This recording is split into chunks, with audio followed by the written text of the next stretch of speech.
The most basic answer, I'm sorry it's so simple, but it's true, it's fear. People making this complex process, this woman was telling me that, I don't understand why they don't do this, why I feel this way. I said, it's called fear. Everybody's afraid we're not enough. Everybody's afraid we're not rich enough, smart enough, young enough, quick enough, fast enough. It's human nature. But the secret is to do it anyway. I know that sounds so simplistic. My work when I'm working with somebody is showing them how to condition themselves, like building a muscle, so that you take action first, automatically. Because if you don't do that, it's hard. You lose momentum. It's like, how do I get started? Where do I go? Do anything to start the process of moving forward rather than let fear stop you.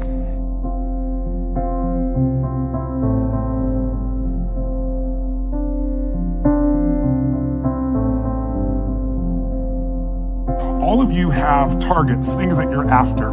If you're gonna get a new result, if you're gonna grow your business, if you're gonna be able to support your mom, if you're gonna get rid of the anxiety, if you're gonna be able to overachieve and not have all that fear inside of you, you obviously need to get a new result.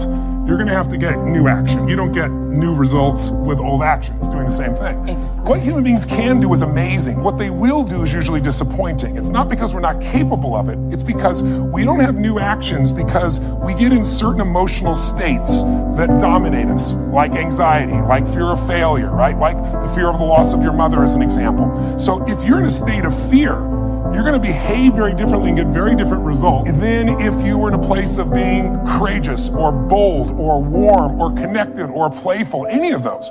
So the most important key to changing your life in any situation is to change results, you got to change behavior. But to change behavior, you got to change the emotional state you're in. How do you do that when you don't feel like it or it feels overwhelming? There are two ways, and I've done this with the greatest athletes in the world. I've done this with 4 different presidents of the United States. I've done it with billionaire clients. All you have to do to change your state is not try to think your way there. Like, I'm happy, and do a bunch of affirmations. Your brain's gonna go BS, you are not happy, right?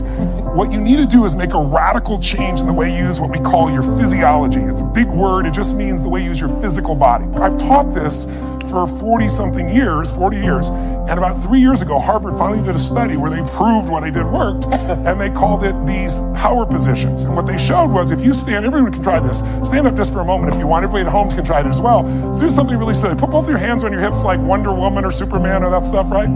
If you stand like this and you breathe deep for just 2 minutes, what the science found was that you will absolutely increase your testosterone by 20%, man or woman. You'll drop your cortisol, which as you know is the stress hormone, by 22%, and you're 33% more likely to take action if you wouldn't have before because fear would have stopped you. Now, I don't have people just stand like this. I have people move, use their voice, make radical changes in their body. You'll feel it after 2 minutes. Or, somebody who's, puts their arms back like this and their feet up, that'll produce the same state. It produces more certainty in you. And that certainty gets you to take different actions.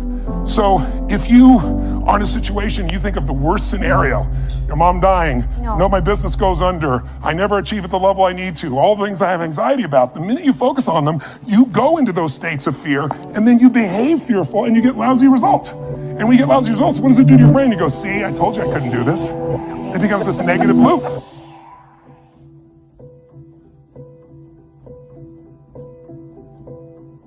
So how do we break out of it? We change our focus by asking better questions. Answer this question in your mind. What is it in your life that you're proud of? If there's something you could feel really proud of right now by focusing on it, your children, yourself, something you accomplished, you did, how many can think of something you could feel proud of? And I don't mean fake pride, ego pride, like where you're making things up. I mean, well, you really did something you're proud of. Good. Right now, close your eyes and focus on how it feels when you're really proud. Focus on that moment you're proud of. How do you breathe when you feel really proud? And if you're a little kid, what happens to your face when you're really proud? You don't hide it, right? There's that big smile on your face. Think of something that you could be really grateful for or excited. Pick either one. Something you could be grateful for, a person, a moment, or something if you wanted to that you could be excited about. Let's use excited for a moment. How many can think of something in your life that if you focused on it, you could feel excited? All right, close your eyes. And just for a moment, all we're doing is changing your focus. Focus on what could excite you. Feel like it's really happening. Your mom's healing, you break through in the business, you're achieving the level you want. Anxiety is rid from my life. I'm on charge, I'm on top of it. How do you breathe when you feel really excited? Yeah. So if we change the state you're in, just by changing our focus or the way we use our bodies, it's gotta be a radical change, right? Here's my question for all of you.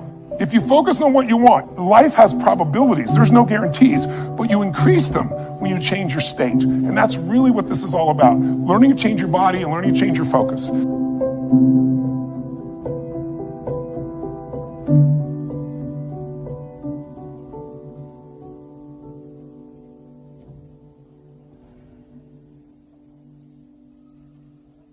Somebody is really stressed out. They're not stressed out for no reason. It's because they're focusing on something that makes them feel stressed. They often, when they're focusing on it, it changes the body. You start to feel tight. You start to feel a certain way. And then they use language like, I don't know what to do. Why am I so overwhelmed? So if we change what we focus on, if we change the way we use our body, if we change our language patterns, we'll instantly feel different. Think of how do people use their body when they're worried versus when they're excited? Yeah. If you learn to use your body first, use your focus first, you can literally change how you feel in moments, and then you develop new habits where you start to feel good all the time, and it isn't some phony, fake pump up. It's literally the way you've conditioned your body. Just like being fit as an athlete, you want to be emotionally fit. When you're not sure what you're going to do, you're going to hesitate. And hesitation kills momentum. And momentum is what makes a sports team win. It's what makes an athlete, a business person win. When you get momentum, it's like takes enormous energy to get a rocket out of our gravitational pull of the earth. But out of the solar system is easy. Once it has momentum, it takes less fuel, less energy. Starting a relationship, starting a business, changing your body, it takes so much in the beginning. But once you get going, it's actually really easy.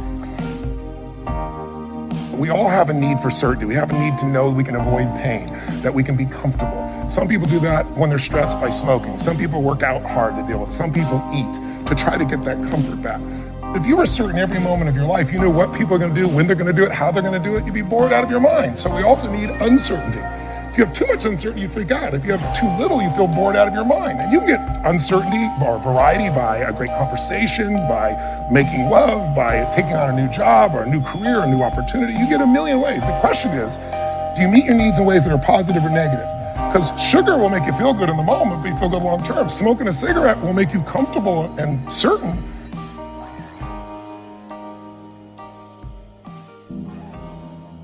You see this in great actors or great entertainers. They'll come to me, and in the beginning, they work so hard to be significant, to be unique, to be special, to be important. What they really wanted was love.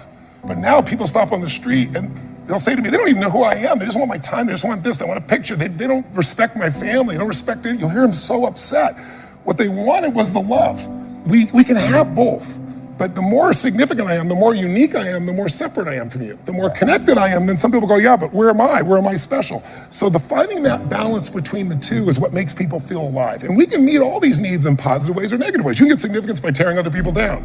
Oh, they're lucky. They don't care. They took advantage of somebody. You don't know anything about them. You see people dealt with famous people all the time. Why are they tearing them down? Because if I don't feel good about myself, if I can make you smaller, I look like I'm moving up. But you're not, and it doesn't work. But if you do things where you significantly love someone, if you care for someone, you're the most significant person in life. If you try to prove you're significant, then you have kind of the Trump effect. Even people that like him will say, sometimes he can push people aside because he's telling everybody how special he is. That gets in the way of relationship. If we're going to connect, we got to not make ourselves significant. We got to find out what's significant in the other person and honor it. First four needs are the needs of the personality. We all find a way to be certain, even if we have to lie to ourselves or just work hard. We all find variety. We all find significance, even if it's tearing other people down. We all find at least connection, if not love. But the spiritual needs are to grow. When people say, what does it take to be happy? I say one word, progress. If you're not there yet, but you are starting to make some progress in your body, or progress on your relationship, or progress on your career, your finances, you're going to feel good. And when you achieve it, how long do you feel good for? Not very long, because when you achieve it, you stop growing. You kind of celebrate. Nothing wrong with that. But how long after you get that thing you wanted are you happy? A week, a month, a year? Almost never a year. It's a short time. And the reason is we're not supposed to just sit there at the table of success and celebrate for years. We need to grow to feel alive. And everything in the universe grows or it dies. But when we grow, we have something to give. And when we give, people often say human beings are selfish. I've been selfish, I'm sure you've been at times, but that's not my core and it's not anybody's, and I'll prove it to you. When you're having, all of you at home and all of you here, when you have something great in your life that happens, you learn something, you experience something beautiful, what's the first thing you want to do? Tell people. Share somebody you love. Why? Because when you share with it, it expands. See, pleasure is something coming in from the outside. Happiness is something inside you that you share. And happiness is what people really want. Pleasure, you can get pleasure from alcohol or anything, but some people, it's all about me. when you're taking what's inside yourself because you've grown and you're giving to someone you love, your children, a friend, a girlfriend, boyfriend, a coworker, anybody, there's an aliveness you can't feel by yourself. There's only so much pleasure you can feel. Happiness and joy comes when that expansion is shared.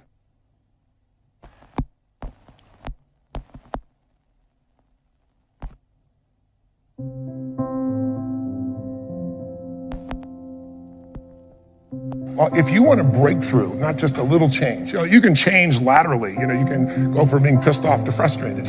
Right. Doesn't help you much, right? But if you really want to change, most people are trying to change. Say you want to lose weight and they want to make money. They go, how do I do it? They look for the strategy. But I'd like you to think of 3 S's. Strategy is where most people go first. Like, how do I do it? But how hard is it really truly to be fit and have energy? It's not that complex. It's not like reserved for the 1% or expensive to learn. You have to interrupt. You have to hide from the answers to those things. The real problem is the second S, story. They have a story that says it's a set of beliefs they tell themselves over and again. I've tried everything. Or if they're single, all the good ones are gone. Whatever the story is. And if you tell yourself a story over and over again, so we convince ourselves. You always come up with a lousy story when you're in a lousy state.